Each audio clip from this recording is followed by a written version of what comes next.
Всем привитание. И я хотел скористаться тем, что светит солнце, записать до вас такі кароткі зварот. У мяне цяпер з'явіўся яшчэ адзін канал на YouTube. Называется Belarusian Buddhist. Буддха-дхарма по-беларуску. І ён прызначаны для тых, хто цікавіцца кананічным буддавым словам.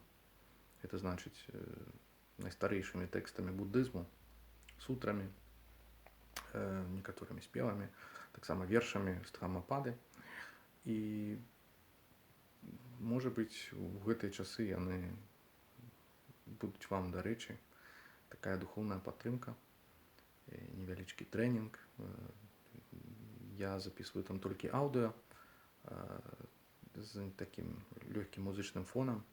Гэтыя тэксты можна слухаць, нават пры жаданні можна пад іх медытаваць ці пачынаць медытацыю з праслухвання такога тэксту.